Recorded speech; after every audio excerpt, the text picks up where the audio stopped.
What's up, YouTube? In today's video, we're going to be taking a look at a few recent Hilton stays that I had.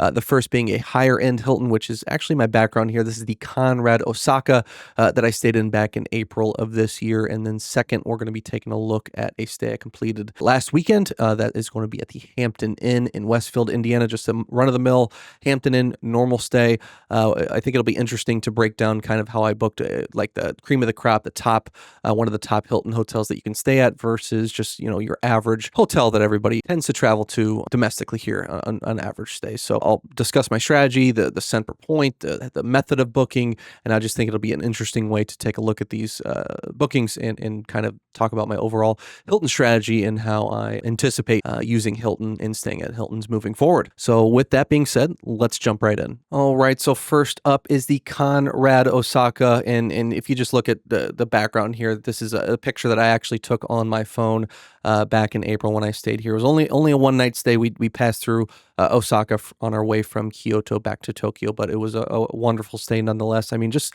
these vaulted enormous ceilings. This is the path as you're walking towards the check-in desk in the hotel. You get this just gorgeous, insane, like this picture doesn't do it justice, like with the height of the ceiling here. It's like it has to be at least 40 feet tall. It was incredible. Just like there's these couches in front of these windows that you could just get to view this beautiful skyline. In the day, this is what it looks like. It looks gorgeous with the river here. It actually reminds me a lot of Chicago, and it's actually a sister city to Chicago. They designated themselves as a sister city, and there's a special relationship where they share artwork and just a relationship with Chicago.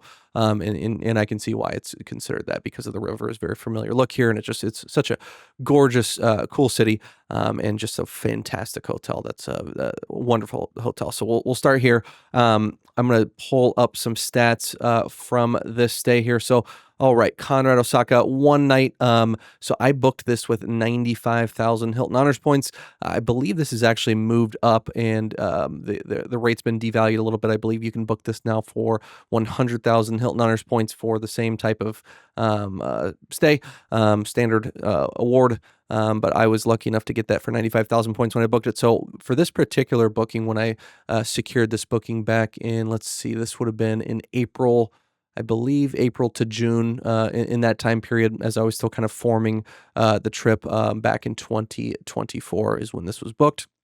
At the time, I did not have any Hilton Honors points from sign-up bonuses or anything like that. I did not have a Hilton Honors credit card. I did not have any Amex membership rewards points that I could have transferred. I had very limited stash at that time, if any at all.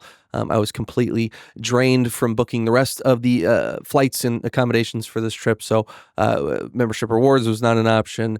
Didn't have my own points. So I ended up purchasing these Hilton points at a value of half a cent each. So multiple times a year, you can look at Frequent Miler, has a nice tracker. If you just type in, Hilton point sale, Frequent Miler, you can easily find the article that they kind of keep track of, where you can see historically how often Hilton offers these points on sale. So they're not 5 cents, half a penny each normally, but this is a bonus or a discounted rate that happens multiple times a year. So you kind of have to catch it when it is on sale there. So, but I was fortunate enough to, when I wanted to secure this booking, that it was at that half a cent a piece. So I was able to purchase these. I think I purchased 100,000 points for $500. So that was a excellent deal. When you look at the cash cost of this hotel, that was for that same night, the cash cost would have been $1,016.55. So obviously, being able to use less than $500 worth of points in order to secure this booking, that comes out to a cent per point value of 1.07 cents per point. That may not sound like a blow your socks off, cents per point. If you're booking a Park Hyatt somewhere, you might get 5, 6, 7, 8 cents per point. You're booking, whatever amazing first or business class redemption on flights, you're going to get 5 to 10 to whatever, just crazy cent per point. So 1.07 doesn't sound like much, but for Hilton, it's excellent. As I mentioned, you can purchase points regularly for half a cent each. So that is kind of the typical valuation. You can expect when you're redeeming points to be around, like, I think Frequent Miler, again, referencing them, they're a great resource, but they have their reasonable redemption rate at 0.48 cents per point. The kind of the average, if you're just not cherry picking and just looking at average stays, that's kind of the typical value that they pegged at it. So I tend to just put a rough value at half a cent piece, because that's what you can purchase them for. So to be able to kind of double that up and get 1.07, that's actually really good for Hilton. So really, really pumped about that redemption there. It blew me away. That hotel was incredible. I'm going to pull back up the picture of the background here. So that with Hilton Gold, which I have through multiple cards, but most mainly my Amex Platinum card, gives me Hilton Gold status internationally. And at this particular hotel, I can confirm that we had a excellent breakfast that was just an unbelievable continental breakfast.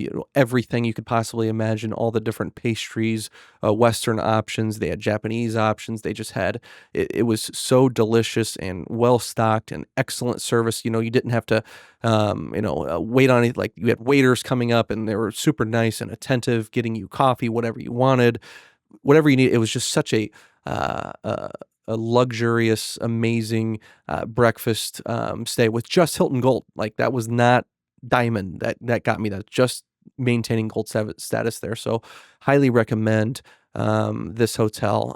Had a similarly great experience at the Conrad Tokyo as well, and during the same stay. So very excellent things to say about both of them. But that is the Conrad Osaka. So next up, we're going to take a look at the Hampton Inn in Westfield, Indiana. So this is not a glamorous stay. This is not an aspirational travel. This is just run-of-the-mill Hampton Inn in the north suburbs of Indianapolis, in Westfield, Indiana. It's actually a really nice up-and-coming area, but that's besides the point. Westfield, nice place. The reason I was doing this trip and staying just one night at the Hampton Inn is that I wanted to visit my friends. I am from Indiana originally, and a lot of my friends live in the Indianapolis area to this day. So the Indiana Pacers, which we're fans of, were playing, I believe at that time, was it Game 3 or Game 4 of the Eastern Conference Finals, and I wanted to go and watch that game with my friends and just visit with them.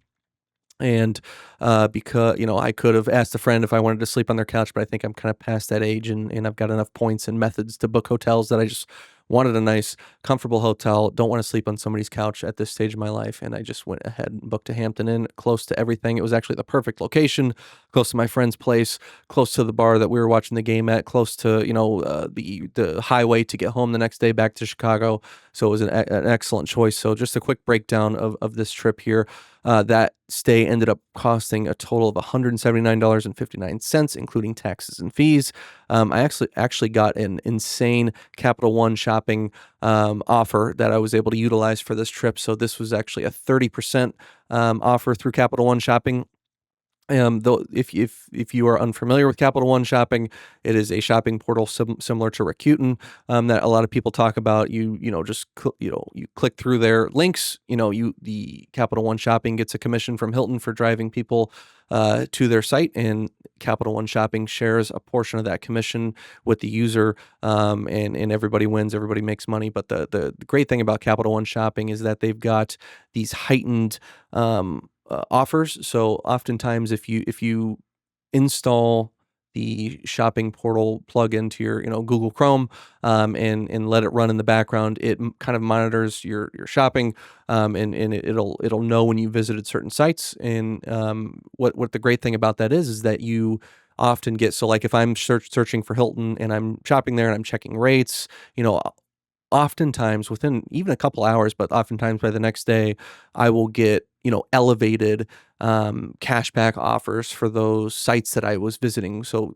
whether that's Under Armour, I was shopping there, I'll get an email for Under Armour, or Hilton. Like here, you'll get these elevated rates. So like for example, the cashback rate through Capital One shopping for Hilton's probably normally somewhere between 2-3% upwards of 10%. If you just click through the site normally, that's the same with Rakuten. You can often find similar rates there for Hilton, and IHG and Marriott might be 8x and less so high up. But anyways, that's like the regular rate. But if you're clicking through and then you kind of exit out and don't make a purchase, Capital One Shopping in Hilton will be like that. Was a kind of a hot lead. We want, that person is close to booking. They, monitor the cookies and the metadata, and they will then want to convert you into a sale, and they'll send you these insane elevated offers. Like for this one, for example, is 30%.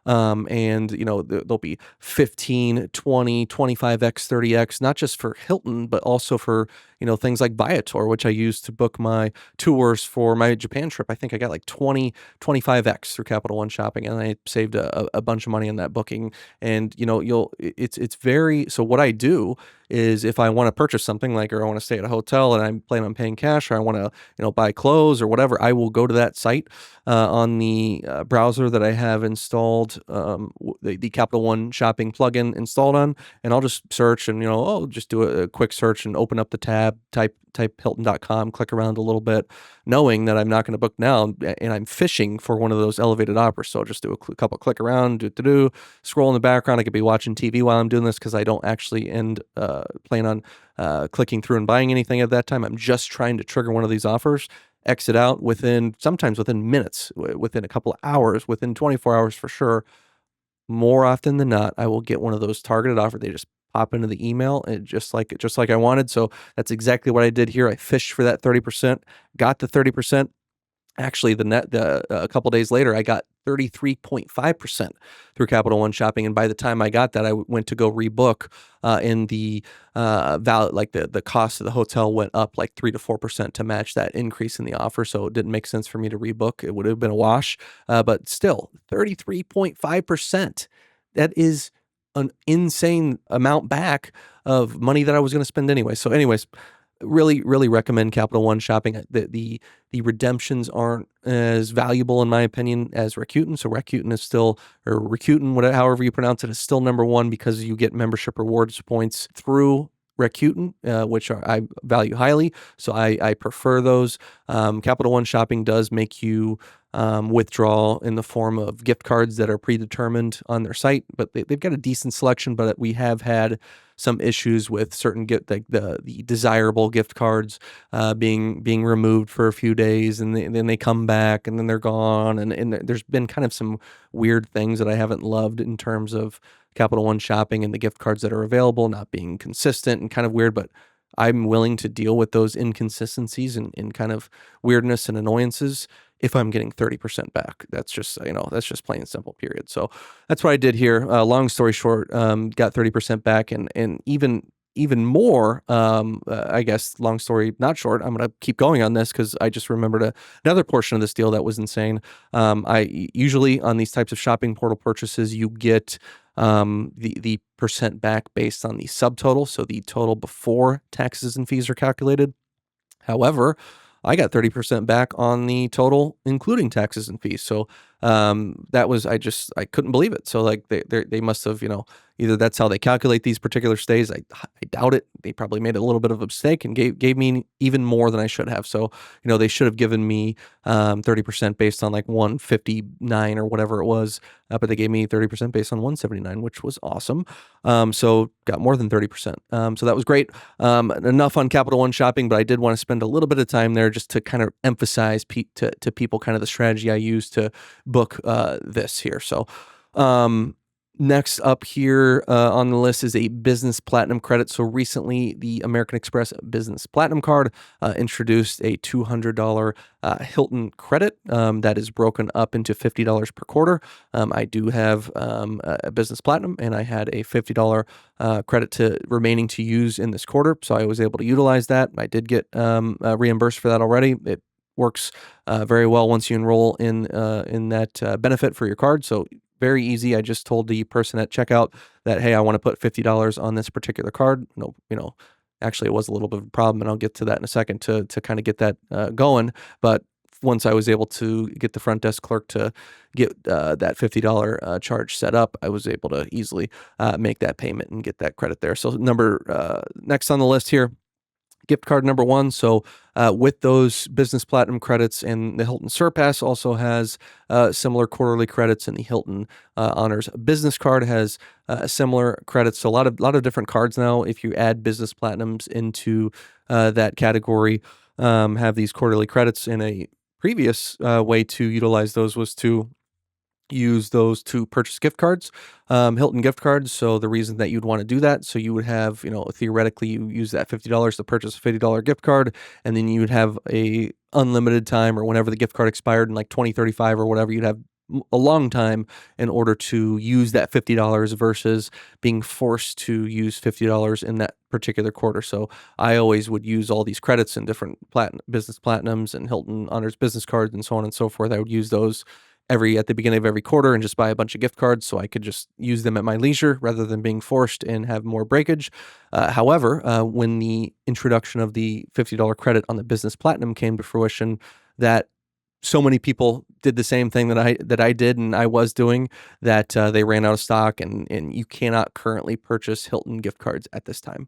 We don't know if they're going to come back, and we don't know if they come back if they're going to remove the ability to use these types of credits in order to get reimbursed by purchasing gift cards. So I'm skeptical that even if they do come back into stock, which I'm sure they're going to come back into stock, I have a feeling that they might be doing some hardwiring or programming on the back end to update that to not give us that ability to do that, because these credit card companies want us to not use these credits. They want us to incur breakage and give them more money. So that is probably something that's going to happen. But in any event, I had 2 gift cards. First one for $50, second one for $36.14. There have been some issues reported from people being able to use gift cards at Hilton properties. Mixed experiences, whether that's internationally or domestically. Lots of different reports of issues. I personally have not had any issues yet. I've used them twice domestically, both at Hampton Inns and then at 2 different hotels internationally, at the Conrad Osaka and the Conrad Tokyo.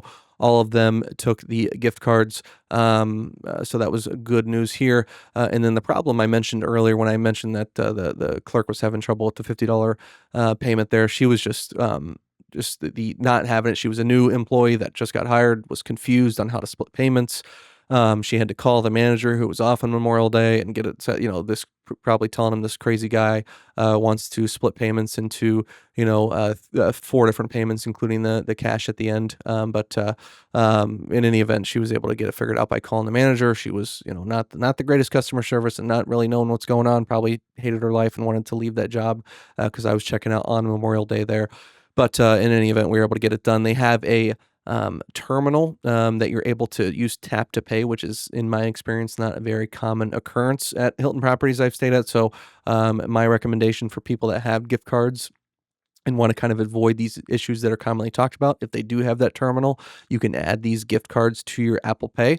I don't know about Samsung Pay or Google Pay, but I know it works with Apple Pay. You just put it in like a new debit or credit card in your Apple Pay, and then I was able to successfully use Apple Pay Tap to Pay with the gift card itself, so we don't have to go through the whole rigmarole of, oh, this is a gift card, I don't know how to swipe it, my boss didn't tell me. It's just like, she thought it was a credit card, Tap to Pay, $50, told her the exact amount that was on the other one, $36.14. And we're able to use both of those gift cards. So next up here, I'll talk about quickly the Hilton points that I earned. I'm kind of including that in the calculations of the net that I'm going to get here, but I earned, what it was at 1,250 base points, and then with gold, it was another 1,250. I don't know if don't quote me on those exact numbers, but I earned, a few thousand points just on the paid stay. And then I also paid the remainder of, after I used all the credits, the $50, the $36.14, I put the rest on my Hilton Honors business card to get 12x Hilton Honors points on the remainder. Was like 40 something bucks. All that being said, 3,328 Hilton Honors points earned. I put a value for the purposes of this calculation at a half a penny each. In order to convert those into cash, like we talked about earlier. That's how I value them, because that's what you can purchase them for. And then finally, membership rewards, earn 50 points on the Business Platinum credit card. This is such a stupid point that I shouldn't even mention it, but if there are any people that are kind of falling at home with all these calculations, like, that doesn't add up in the net, that's because I value membership rewards at a base at 1.1 cents per point, because I have the Charles Schwab Platinum card that allows me to cash out membership rewards, should I want to, at 1.1 cents per point for the first million redeemed in the year. So that is the reason for the math nerds who might want to try to gotcha me if that's not adding up for you there. So all in all, $26.44 negative $26.44. I was able to earn more on this day than it actually cost. With that being said, I did prepay the annual, I paid the annual fee for the business platinum card. I paid the annual fee for whatever card I used for the two gift cards. So that money is just not free from them out of the ether, pulling it out of thin air. Like I did pay annual fees in order to get those credits. So, whatever. I want those cards anyway. So like that, it's tough to calculate exactly that. So I just want to clarify that it's not free, but it's a nice win here. Kind of wrapping up the talk here. I'm going to go back to full camera here and just kind of wrap up my thoughts here. This is the strategy that I have for Hilton moving forward, to book high-end properties using points, and to book lower end properties using cash. So, and the reason for that is that this Hampton Inn had a poor points. I should have mentioned that in the last section there. But if I were to book points, book that Hampton Inn stay with points, I think it was like a 0.39 cents per point valuation. Just a terrible valuation. Anything will not redeem anything for less than half a penny, because that's just what they're worth. So anything less than a half a penny, I'm paying cash, and I don't really want to redeem points for half a penny. I'd like to get more value than that if I'm going to use my Hilton Honors points, and I like to save those for those aspirational trips. Personally, that's my travel style. I like to stay at these 5-star hotels, these aspirational trips.